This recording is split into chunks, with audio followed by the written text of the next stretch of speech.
Assalamualaikum warahmatullahi wabarakatuh. Ila hadratin Nabil Mustafa Sayyidina Muhammadin sallallahu alaihi wasallam wa ala alihi wa ashabihi wa azwajihi wa awladihi wa zurriyatihi wa ahli baitihi wa jami'i ummatihi wa nakhusu khususan ila Syekh Zainuddin Al-Malibari, Syekh Abu Bakar Sattatimiyati, Sandaki Haji Mukhtar Syafaat Abdul Ghafur Ki Ahmad Isyam wa ina jami'i man hadaru fi hadzal majlisil mubarakil Fatihah. A'udzu billahi minasy syaithanir rajim. Bismillahirrahmanirrahim. Alhamdulillahi rabbil alamin. Arrahmanir rahim. Maliki yaumiddin. Iyyaka na'budu wa iyyaka nasta'in. Ihdinas shiratal mustaqim. Shiratal ladzina an'amta 'alaihim ghairil maghdubi 'alaihim waladdallin. Amin. Wa nafa'ana matana fi ulumihi wa fi madati fit daraini amin ya rabbal alamin. Bismillahirrahmanirrahim. Wa sunna fihi ma ay fil adhani wal iqamati qiyamun wa ayu aldina ala maudi'in adin walau lam yakun lil masjidi manaratun sunna bisathihi thumma bibabihi. Kita masih melanjutkan kajian tentang adzan dan iqamah. Disunahkan ketika adzan dan iqamah itu orang yang mengumandangkan adzan dan iqamah itu sunnah dalam keadaan berdiri. Jadi ketika adzan dikumandangkan, maka sunnah bagi yang mengumandangkan adzan itu sambil berdiri.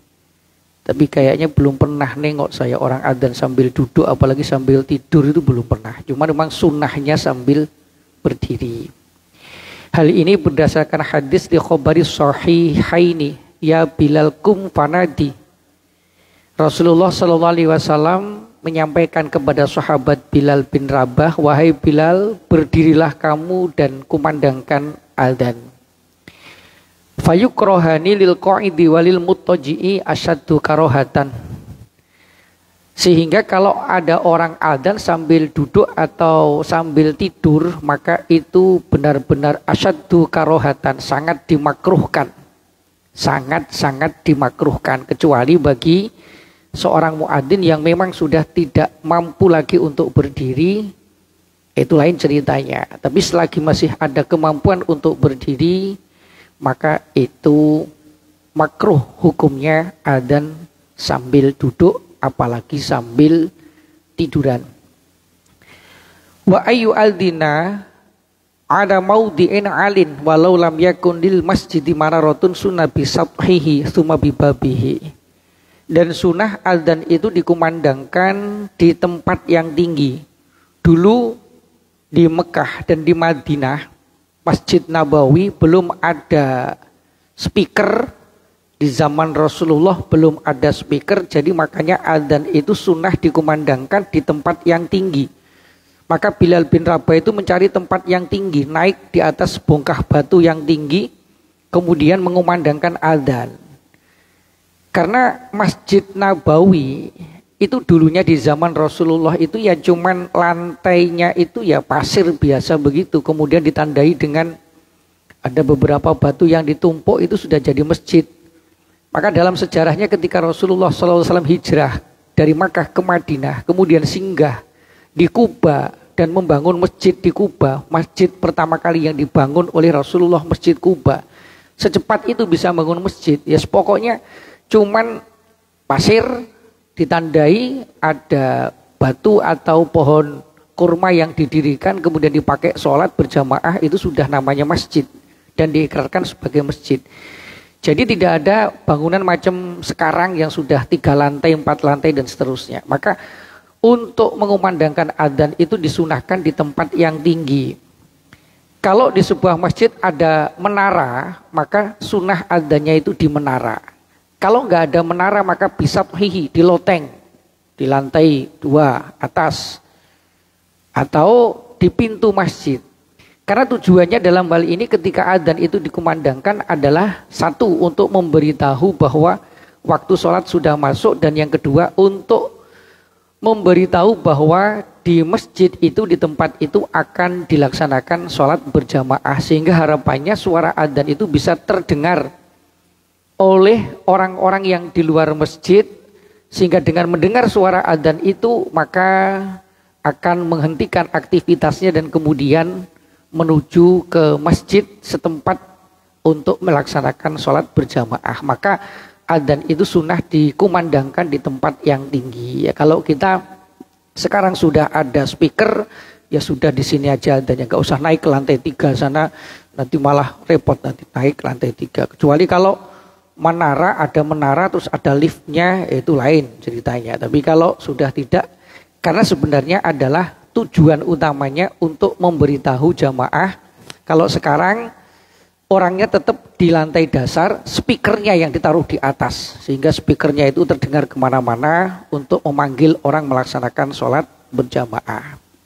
Kemudian wastiqbalul lil kiblat, orang yang mengumandangkan adzan itu sunnah untuk menghadap ke arah kiblat. Wakuriha tarkuhu, makruh hukumnya untuk menghadap selain kiblat. Jadi yang mengumandangkan adzan sunnah ngadep ke arah kiblat.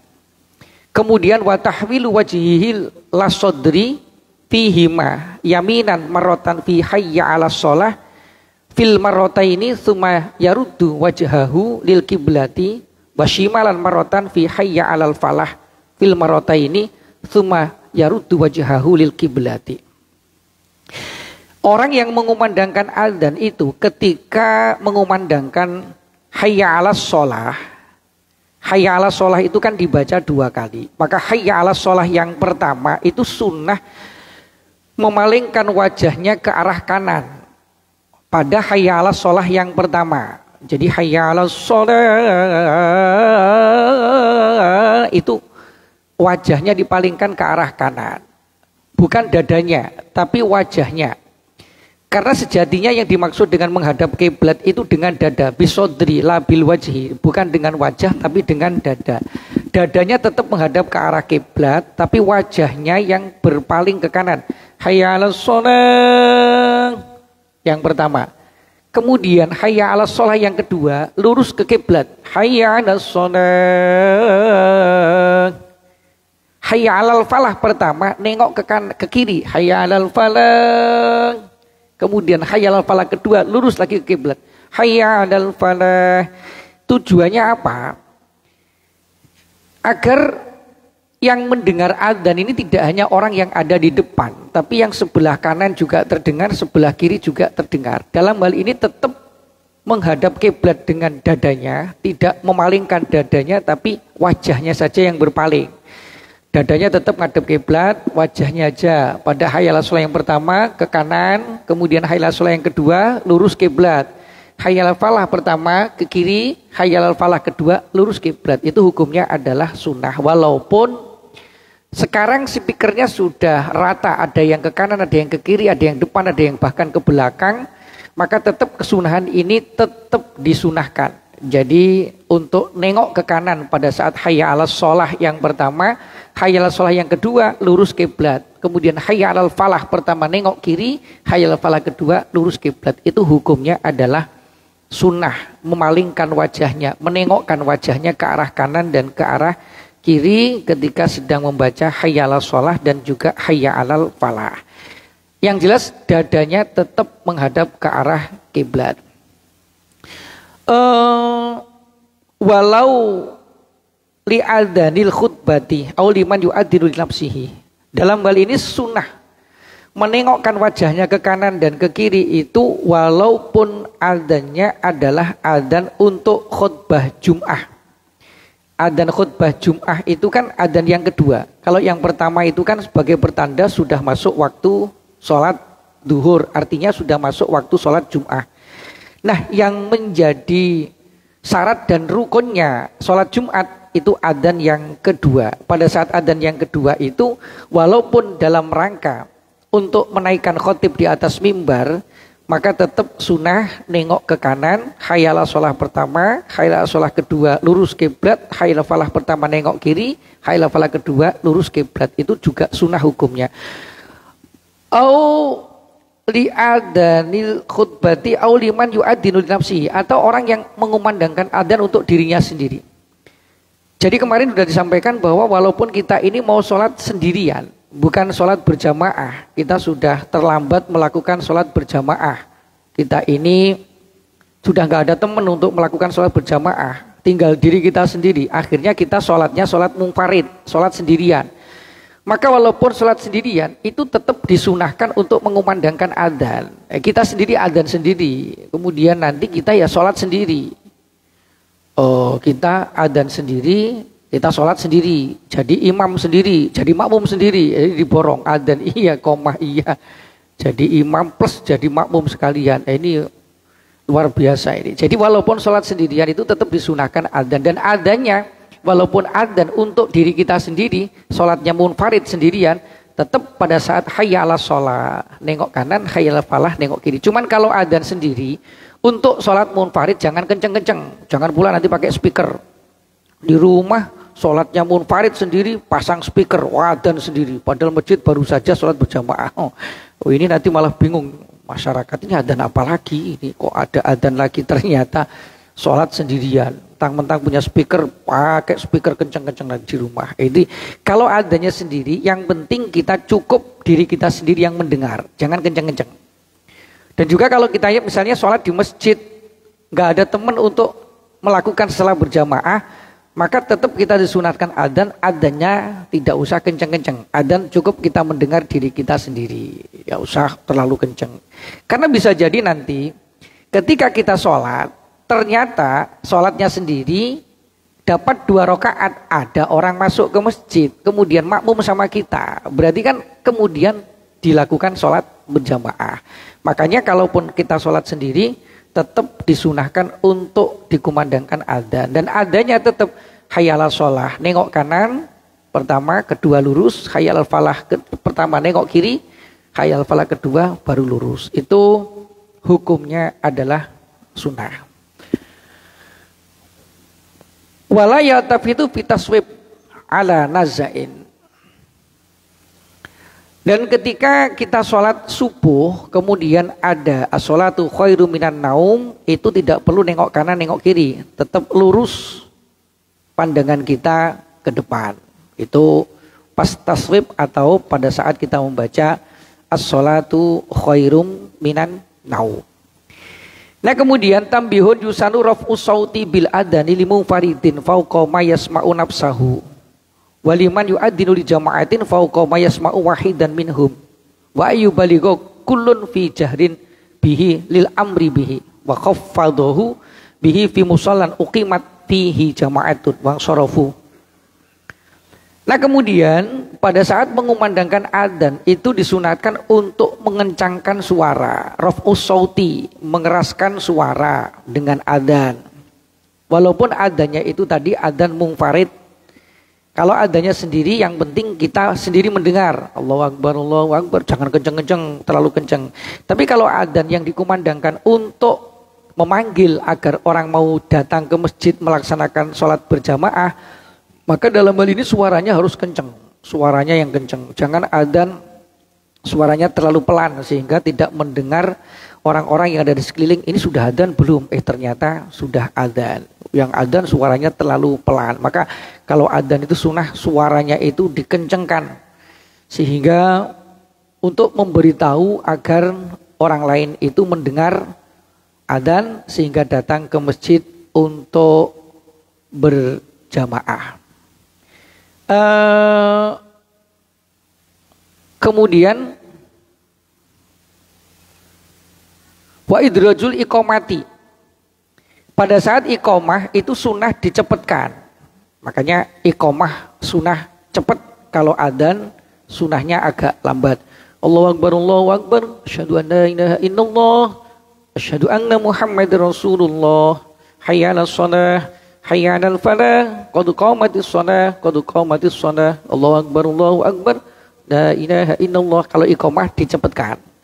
Dan pada saat iqamah tidak perlu, pada saat hayya 'alas shalah nengok kanan enggak perlu, saat hayya 'alal falah tidak perlu nengok ke arah kiri. Cukup lurus menghadap ke arah kiblat. Dan kemudian wataskinu ra'i takbir. sunnah membaca sukun roknya takbir yang pertama. Allahu Akbar, Allahu Akbar. Roknya sunnah dibaca sukun. Walaupun boleh dibaca domah. Allahu Akbar, Allahu Akbar. Kalau dibaca wasol, roknya tetap hidup dibaca ru. Kemudian diidghamkan pada lafaz yang kedua. Allahu Akbar, Allahu Akbar. Kalau dibaca mati, Allahu Akbar, Allahu Akbar. Jadi sunnahnya dibaca sukun. Allahu Akbar, Allahu Akbar. Itu sunnah. Kalaupun tidak demikian, maka dibaca domah ro yang pertama. Allahu Akbar, Allahu Akbar. Itu urutannya seperti itu. Itu hukumnya adalah sunnah. Fal afsahu ad-dhammu wa idghamu dali Muhammadin fi ra'i fa illam yaf'al fal afsahu ad-dhammu wa idghamu dali Muhammadin fi ra'i Rasulillah wa asyhadu anna Muhammadar Rasulullah. Itu pada saat membaca tasyahud. Wa yukrahani fi mim muhdisin wa sobiyin wa fasikin wala yasihu nasbuhu. Dan kemudian adzan dan iqamah itu makruh hukumnya dilakukan oleh orang yang berhadas. Muadzin karena ketiduran begitu bangun langsung mengumandangkan adzan padahal kondisinya belum berwudu, itu hukumnya adalah makruh. Demikian juga mengumandangkan iqamah.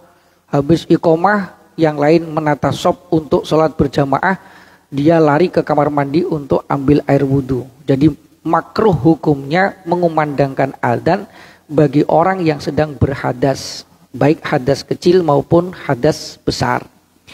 Kemudian wasobiyin, dan makruh adzan itu dikumandangkan oleh anak kecil yang belum mengerti tentang tata cara adzan.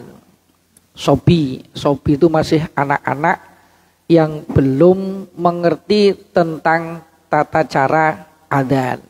Tapi kalau sudah mumayyiz walaupun belum balik tapi sudah mumayyiz maka itu boleh. Yang tidak boleh itu anak-anak yang belum mengerti tentang tata cara adzan, tiba-tiba nanti dia adzan. Di tengah-tengah adzan nanti bolak-balik dan seterusnya, dia belum mengerti adzan yang benar seperti apa, itu makruh hukumnya.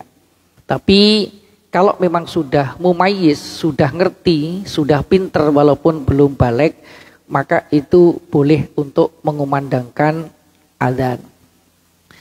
Wala yasihu nasbuhu wa huma afdalu minal iqamah minal imamah. Adzan dan iqamah itu lebih utama, lebih afdol dibanding menjadi imam. Dalam satu pendapat dikatakan bahwa seorang yang mengumandangkan adzan itu lebih utama dibanding seseorang yang menjadi imam. Liqaulihi ta'ala wa man ahsanu qaulam mimman da'a ilallahi. Dan siapa yang lebih baik ucapannya dibanding orang yang mengajak menuju kepada Allah Subhanahu wa taala. Qalat Aisyah radhiyallahu anha, hum al-muadzzinuna. Menurut Siti Aisyah radhiyallahu anha, bahwasanya dimaksud dengan orang yang lebih baik ucapannya yang mengajak kepada Allah adalah muadzinun, orang-orang yang mengumandangkan adzan. Dalam hal ini juga berdasarkan hadis al-adzanu wal iqamatu ay majmuhuma afdalu ay li annahu alamatun minal waqti fahuwa aktsaru naf'an minha. Wa lima sahha min qaulihi ta'ala sallallahu alaihi wasallam lau ya'lamun nasu ma fin nidai wa safil awal lastahamu alaihi. Jadi adzan dan iqamah itu ay majmuhuma, mengumpulkan adzan dan iqamah, artinya orang yang adzan sekaligus yang iqamah itu lebih baik. Karena adzan dan iqamah itu adalah memberitahu tentang waktu untuk masuk melaksanakan sholat. Fawa aktsaru naf'an, dan itu lebih banyak manfaatnya. Dan juga berdasarkan hadis Rasulullah bersabda, "Lau ya'lamun nasu ma fin nida'i wa shaffil awal lastahamu alaihi." Seandainya orang itu pada tahu tentang keutamaan mengumandangkan adzan dan berada pada shaf yang pertama ketika sholat berjamaah, niscaya mereka akan berlomba-lomba untuk mengumandangkan adzan atau bertempat menjadi makmum di shaf yang pertama, karena itu pahalanya luar biasa. Ya, tapi dalam hal ini kalau kita di masjid yang seperti ini ya tentunya sudah ada petugas adzan. Kalau memang nanti ada dari jamaah yang pengen mengumandangkan adzan karena pahalanya besar, ya monggo, tapi koordinasi dulu dengan muadzin kita.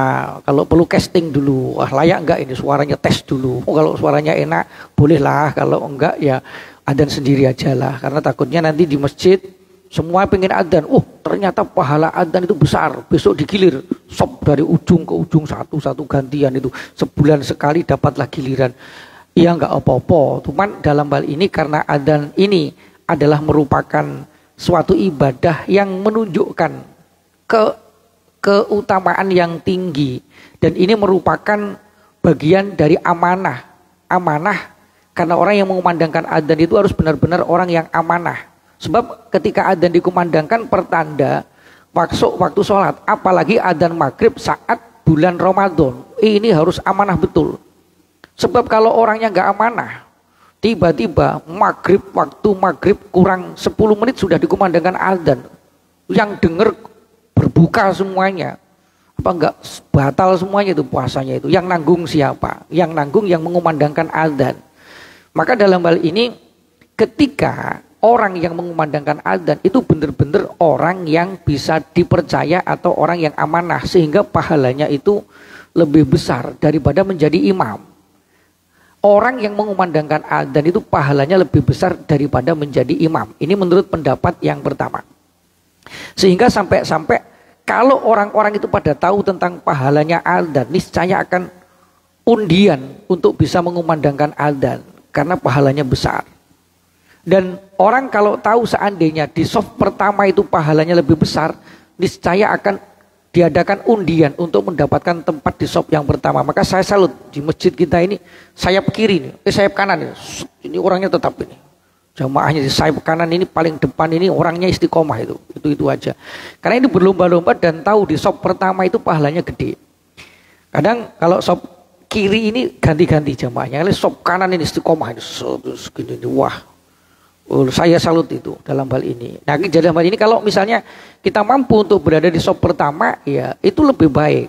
Station aja di shaf yang pertama, karena pahala berada di shaf yang pertama itu lebih besar daripada shaf-shaf yang berikutnya. Bahkan kalau orang tahu pahalanya, gedenya pahala berada di shaf yang pertama, niscaya orang itu akan dilakukan undian untuk mendapatkan tiket bertempat di shaf yang pertama saat sholat berjamaah. Nah, dalam hal ini menjadikan tanda dari hadis tersebut bahwa adzan lebih baik daripada menjadi imam. Kemudian berdasarkan hadis Rasulullah bersabda, "Inna khiyara ibadillahi alladzina yura'una asy-syamsa wal qamara wan nujuma wal adillata lidzikrillahi ta'ala." Sesungguhnya hamba Allah yang dipilih oleh Allah Subhanahu wa taala adalah orang-orang yang senantiasa menjaga, sebagai pertanda dari menjaga tentang peredaran matahari, peredaran bulan, peredaran bintang-bintang, dan juga tentang bayang-bayang yang menjadi tanda masuknya waktu sholat. Kalau zaman dulu belum ada jam, apalagi jam digital kayak sekarang belum ada, tandanya masuk waktu maghrib ya harus nengok matahari benar-benar terbenam. Kalau matahari sudah benar-benar tenggelam, baru akan dikumandangkan adzan. Tandanya waktu subuh, ya harus tengok benar-benar waktu fajar. Fajar sodik terbit, baru adzan subuh. Tandanya waktu isya, nengok ke arah barat, benar-benar mega-mega merah telah hilang di ufuk barat, itu masuk waktu isya, baru adzan isya. Tandanya waktu duhur, itu nengok bayangan matahari sudah condong ke arah, mataharinya condong ke barat, berarti bayangannya ada di sebelah timur, tandanya masuk waktu duhur dan baru dikumandangkan adzan. Tandanya waktu asar, lihat bayang-bayang. Kalau bayang-bayang benda sudah sama panjangnya dengan bendanya, maka baru masuk waktu sholat asar. Orang-orang yang menjaga itu, terbitnya matahari, kemudian terbitnya fajar sodik, itu dikumandangkan dengan bintang, kemudian istiwa, matahari condong ke arah barat, kemudian bayang-bayang benda sama dengan bendanya. Orang-orang yang menjaga itu dan kemudian mengumandangkan adzan, itu adalah pilihan Allah Subhanahu wa taala. Orang yang benar-benar dapat dipercaya dalam hal menanggung amanah. Kemudian Rasulullah juga bersabda, wal muadzzinuna atwalu a'naqon yaumal qiyamati ay aktsaru raja'an di anna rajiya syai'i yamuddu unuqahu. Orang-orang yang mengumandangkan adzan nanti di akhirat itu lehernya panjang. Lehernya panjang pada hari kiamat nanti. Bisa ditandai Mbah Haji Untung itu kan nanti kalau di akhirat itu lehernya panjang karena beliau suka mengumandangkan adzan. Kok bisa lehernya panjang? Karena orang itu kalau mengharap sesuatu itu pasti mendongak. Kita ini kalau menunggu misalnya Bapak Wali Kota mau datang, kok belum datang-datang, kita mendongakkan kepala itu, lehernya kita panjangkan. Oh, itu kelihatan datang atau belum itu. Ini itu orang yang berharap sesuatu, sehingga orang yang mengumandangkan adzan juga begitu, berharap ini sudah masuk waktu atau belum, sehingga kemudian kalau sudah masuk waktu ditunggu betul dan kemudian baru dikumandangkan adzan. Maka nanti lehernya itu akan lebih panjang. Jadi muadzin itu lehernya akan lebih panjang. Kemudian wa khabarul al-muadzinu yughfaru lahu madda sautihi wa yashhadu lahu kullu ratbin wa yabisin. Muadzin atau orang yang mengumandangkan adzan itu akan diampuni dosa-dosanya sepanjang suaranya. Kalau dia mengumandangkan adzan dengan kenceng sini sampai bemos sana dengar tanpa speaker, itu berarti nanti dosanya sepanjang itu akan diampuni oleh Allah Subhanahu wa taala. Dan menyaksikan kepada muadzin setiap perkara yang kering maupun perkara yang basah, itu menyaksikan terhadap orang yang mengumandangkan adzan. Ini menjadi dasar bahwasanya adzan dan iqomah itu lebih besar pahalanya dibanding menjadi imam sholat.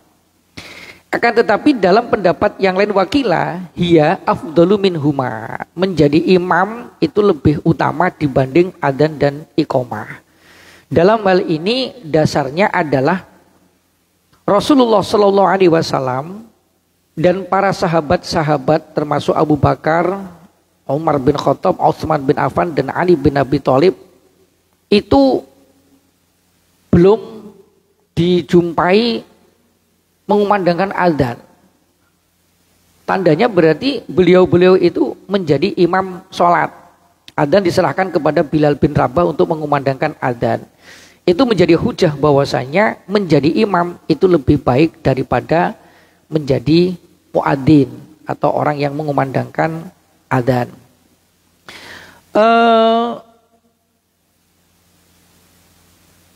Nah, sehingga ada di satu tempat di Yaman sana, ada yang cerita itu seorang Habib cerita bahwa di Yaman sana itu ada satu masjid yang imamnya itu sekaligus adzan, iqomah, kemudian jadi imam. Wah, diborong sendiri nih. Adzan, iqomah juga jadi imam karena mengetahui betapa besarnya menjadi muadzin, mengumandangkan adzan. Jadi adzan sendiri, iqomah sendiri, jadi imam sendiri. Jamaahnya banyak, ratusan jamaah, tapi beliau itu istiqomah, adzan sendiri, iqomah sendiri, kemudian menjadi imam sekaligus.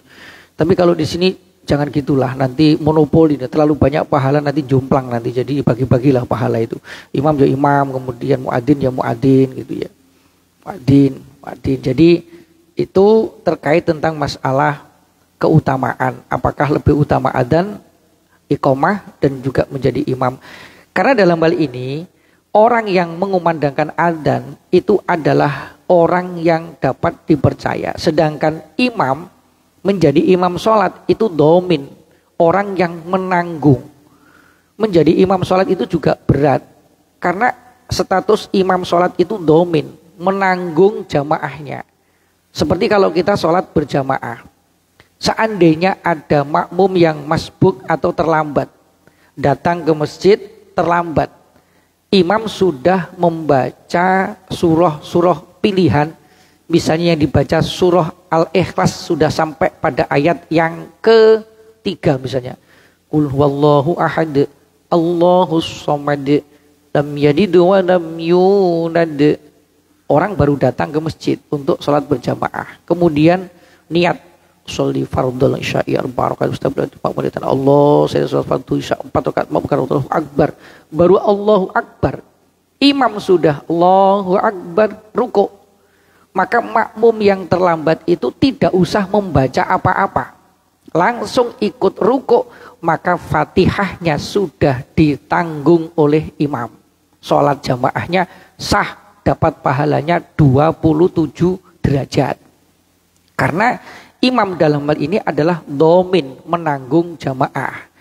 Kalau muadzin itu orang yang dapat dipercaya. Karena apa yang dikumandangkan oleh muadzin itu menjadi landasan. Sudah masuk waktu sholat dan sebagai panggilan untuk orang melaksanakan sholat berjamaah. Sehingga dalam hal ini menjadi landasan bahwa menjadi imam itu lebih utama dibanding daripada orang yang mengumandangkan adzan. Terkait tentang masalah keutamaan, ada perbedaan pendapat.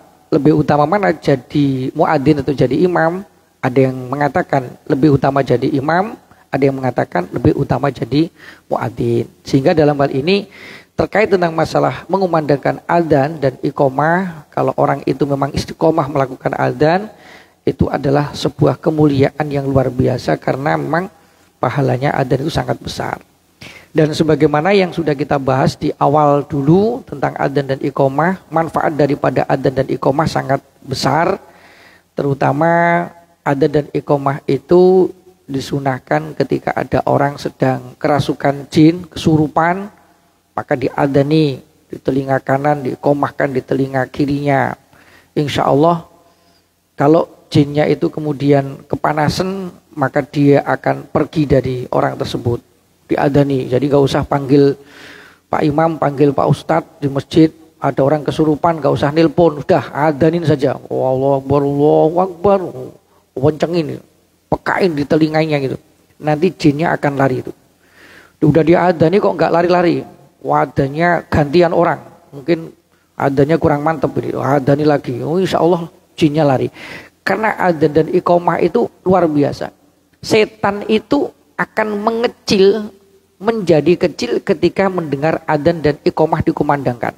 Nah, maka setan aja mengecil ketika dengar adzan dan iqamah. Tapi adzan dan iqamahnya selesai, setan normal lagi, ya menggoda kita lagi. Maka adzan dan iqamah itu tidak main-main karena itu merupakan satu ibadah yang memang pahalanya sangat besar. Kemudian wasunali sami'ihima, disunatkan bagi orang yang mendengar adzan dan iqamah sima'an yumayyizu al-huruf wa illa lam yu'tat bisima'ihi. Kama qala saykhuna akhiron ayyakula walau ghairu mutawaddi au junuban au haidun khilafan disubki fihima au mustanjian fi mayadharu mislam qaulihima illam yalhana lahnan yughayyirul makna fayati bikulli kalimatin akba firohi minha hatta fitarji. Orang yang mendengar adzan itu sunnah hukumnya untuk menjawab adzan. Jadi yang mendengar adzan sunnah hukumnya untuk menjawab adzan, itu hukumnya sunnah. Bagaimana cara menjawab adzan? Kita menirukan bacaannya adzan. Allahu Akbar, dijawab Allahu Akbar. Asyhadu an la ilaha illallah, dijawab asyhadu an la ilaha illallah. Asyhadu anna Muhammadar Rasulullah, dijawab asyhadu anna Muhammadar Rasulullah. Kecuali pada kalimat hayya 'alas shalah, maka sunnah menjawab dengan la haula wala quwata illa billahil aliyyil azim. hayya 'alal falah juga sama, la haula wala quwata illa billahil aliyyil azim. Kemudian Allahu Akbar sama jawabannya Allahu Akbar, la ilaha illallah, la ilaha illallah sama. Kalau kita mendengar adzan maka sunnah hukumnya untuk menjawab adzan tersebut. Bahkan ketika kita masuk masjid sudah dikumandangkan adzan, maka makruh hukumnya kita melakukan sholat. Masuk berdiri dulu, dengerin adzan sambil menjawab. Setelah adzan selesai baru kita melakukan sholat ya, sholat sunnah. Apakah itu tahiyatul masjid, apakah sholat qobliyah, maka tunggu adzan sampai selesai dikumandangkan. Setelah adzan selesai baru kita melakukan sholat qobliyah ataupun sholat tahiyatul masjid. Ketika adzan dikumandangkan, jangan lakukan sholat ataupun lakukan sesuatu. Bahkan seandainya memang kita mendengar adzan, kita seyukyanya menghentikan aktivitas yang kita lakukan. Ketika kita sedang rapat, berhenti dulu rapatnya, dijeda dulu untuk menjawab adzan. Setelah adzan selesai nanti baru dilanjut rapat lagi. Atau kita kalau memang memungkinkan saat sedang makan dengar adzan, ya berhenti makannya, jawab adzan dulu baru kemudian kita lanjut makannya. Tapi kalau di bulan Ramadan saat kita berbuka puasa, dengar adzan sampai selesai, berhenti makan, kemudian dilanjut, wah telat ini jamaahnya ini berarti nanti kalau waktunya jedanya cuma sebentar. Makanya kalau lagi dengar adzan ya sunnah dijawab. Walaupun orang yang mendengar adzan itu dalam keadaan batal, tidak ada wudhu, tetap sunnah menjawab. Walaupun dalam keadaan junub berhadas besar, tetap sunnah menjawab. Walaupun bagi wanita yang sedang haid, tetap sunnah menjawab adzan. Karena adzan itu bukan Al-Quran, tapi itu adalah merupakan rangkaian kalimat yang memang menunjukkan kepada kalimat-kalimat yang agung, bukan Al-Quran. Maka bagi orang yang sedang berhadas pun tetap sunnah untuk menjawab kalimat adzan tersebut. Jadi kalau misalnya kita ini mendengar adzan, maka ya sunnah untuk dijawab adzannya. Ini adzan dan iqomah. Jawabannya sama seperti bacaannya adzan, kecuali kalau sedang membaca hayya 'alas shalah, hayya 'alal falah, la haula wala quwata illa billahil aliyil azim. Kemudian kalau sedang membaca as-sholatu khairum minan naum pada saat sholat subuh, jawabannya adalah sodakta wa barorta wa ana ala dzalika minasyahidin. Sodakta wa barorta wa ana ala dzalika minasyahidin. Sodakta benar engkau, wa barorta dan kebaikan engkau, wa ana ala dzalika minasyahidin dan aku menyaksikan terhadap yang demikian itu. Itu sunnah menjawabnya sodakta wa barorta wa ana ala dzalika minasyahidin. Nah kemudian pada saat iqomah juga sunnah dijawab. Iqomah sedang mengumandangkan iqomah, kita sunat menjawab. Jawabannya Allahu Akbar sama, asyhadu an la ilaha illallah sama, asyhadu anna Muhammadar Rasulullah sama, hayya 'alas shalah sama, la haula wala quwata illa billahil azim. Kemudian nanti qad qamatis shalah itu jawabannya adalah aqamahallahu wa adamaha ma'adamatis samawati wal ardh. Aqamahallahu wa adamaha ma'adamatis samawati wal ardh. Itu sunnah dijawab saat kita mendengar iqomah. Jadi setelah adzan sunnah menjawab, iqomah juga sunnah untuk menjawab iqomahnya. Di saat qad qamatis shalah aqamahallahu wa adamaha ma'adamatis samawati wal ardh. Kalau pada saat as-sholatu khairum minan naum kita menjawab sodakta wa barorta wa ana ala dzalika minasyahidin. Ini terkait adzan dan iqomah. Kemudian setelah adzan dan iqomah sunnah membaca doa Allahumma rabb hadhihi da'watit tammah wassalatil qa'imah ati sayyidana Muhammadanil wasilata wal fadilah wasyarafa wad darajatal aliyatir rafi'ah.